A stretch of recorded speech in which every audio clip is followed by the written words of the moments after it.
Turning now to the latest on the coronavirus, that subvariant of Omicron is spreading quickly and accounting for more cases in the U.S. ABC 10 News anchor Lindsay Pena looked into how San Diego researchers are tracking it, and she asked them whether we could see another surge. At the start of 2022, a new variant of COVID-19, Omicron, caused a significant spike in cases pretty much everywhere. Since then, cases of Omicron and overall cases have continued to decline.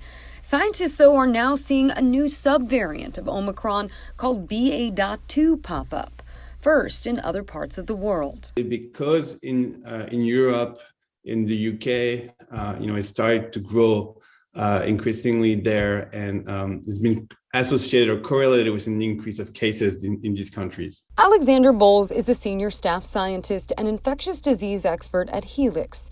The San Diego-based biotech company conducts genomic sequencing on virus samples.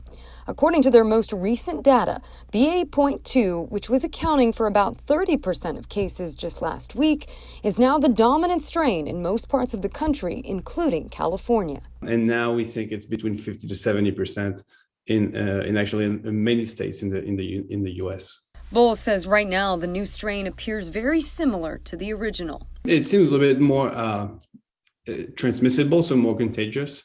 Currently, I don't think there's any evidence that it leads to different symptoms. He says it's too soon to tell if we'll see another overall surge in cases like a few months ago. But tracking emerging variants and subvariants is crucial to staying prepared to deal with COVID-19.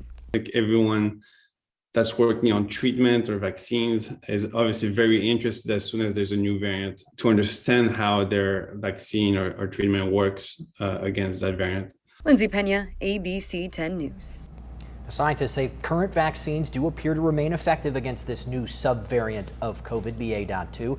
And according to the WHO, those who have been infected with Omicron also appear to have protection against infection.